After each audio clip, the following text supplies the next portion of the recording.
Hi, everybody. Let's get to our last section, 6.5. Notice we skipped 6.4. 6.4 will be part of Calc 2 if you take Math 151.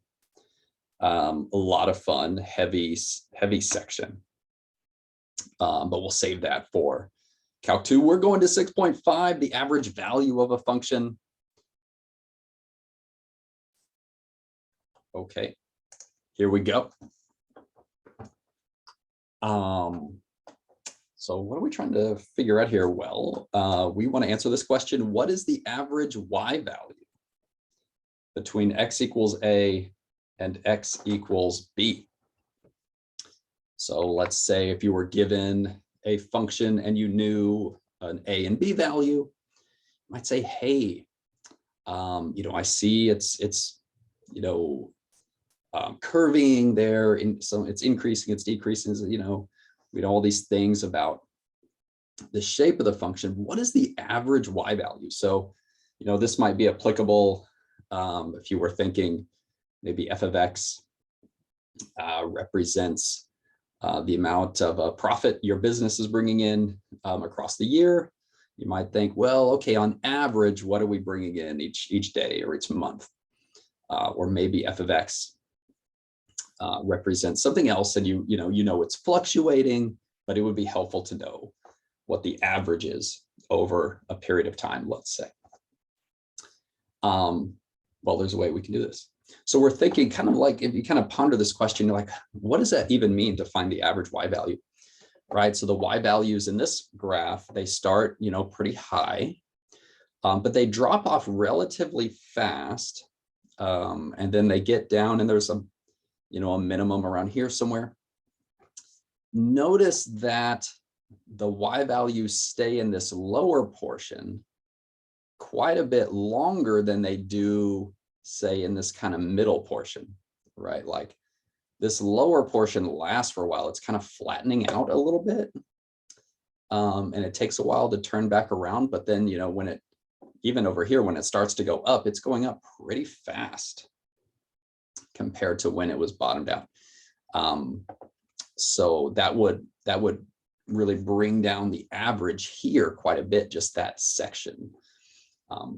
So even though it's very high up here, right, it's not going to be just like, the average between the literal average between the 2 points at up here at A and down here at the bottom, right? It's going to be quite a bit lower than that, just because this bottom section lasts for a longer period of time. So how are we going to do this? Okay, well, it connects to definite integrals, of course. Here's the method. It's actually very simple. Imagine the definite integral, right? Imagine finding all of the area between the function and the x-axis from a to b, like we've been doing, right? How would you find the average y value? Check this out. If we could draw a rectangle, maybe something like this.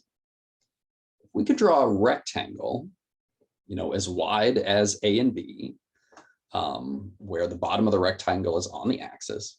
If we can draw it so the top of the rectangle does a certain play with the area, then we will be able to easily figure out the average y value.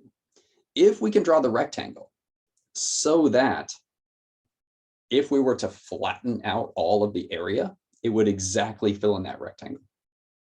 Okay, so what do I mean? In this case, if we were to take this portion of the area up above the rectangle, if that portion would exactly fill in this missing portion, then that rectangle, the height of that rectangle tells us the average.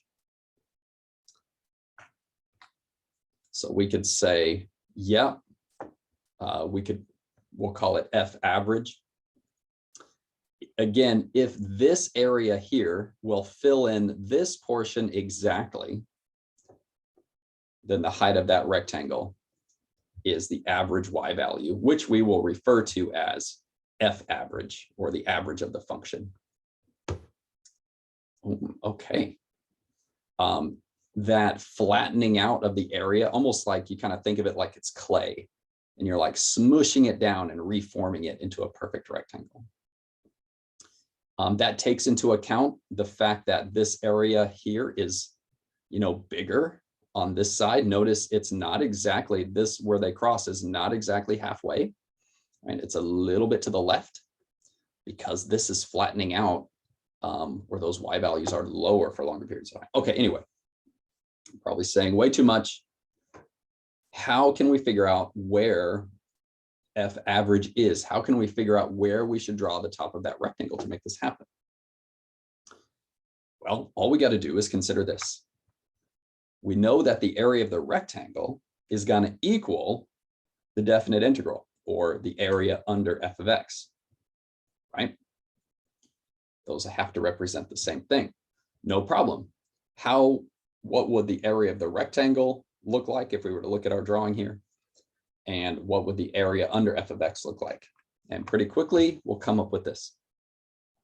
F average, the area of the rectangle, right? Just think like height times base. The height of our rectangle is F average. The base of our rectangle is the difference between A and B. We'll call it B minus A. So we've got height times the base, or the width, is the area of the rectangle. That has to equal, well, the area under f of x is the definite integral from A to B. So with this in mind, if we wanted to figure out the value for F average, all we got to do is divide the B minus A over, and we'll say our formula is F average equals 1 over B minus A times the integral from A to B of f of x dx. We'll know all of this information. We'll know A and B. We'll know the function. No problem. We can calculate that and work backwards and figure out the height of that rectangle. Okay, very cool. Sometimes, by the way, people refer to F average as the fave Y value. Just kidding, they don't do that. It's the average Y value. Okay. Moving on just to something else that's related before we get to an example. You'll see this, the mean value theorem for integrals. Ooh, interesting. It's the last theorem of the course. We'll end thinking about this one before, again, examples. All right, the mean value theorem for integrals says there exists C is an X value. There exists C in AB such that f of C is equal to, and it's that same formula we just saw, 1 over B minus A multiplied by the definite integral of f of x from A to B. So in other words, they're saying that F average could be represented as the function evaluated at an X value, which would lie between A and B. If I go back to the drawing here, what they're saying is F average, there is an X value between A and B whose Y value is exactly that average. And we could see it here in the drawing, right? Right where that top of that rectangle crosses through f of x, that would be the value of C right there, wherever that X value is. So somewhere between A and B, the function value is equal to that average. How might you say this in a little bit less technical terms? The function is going to pass through its average Y value at least one time between A and B. Now, again, it's kind of unspoken here, but we're assuming that f of x is continuous on that interval. Okay. We've got a couple of examples to look at. This is definitely a shorter section. We've covered all the theory. Let's get to those examples in the next video.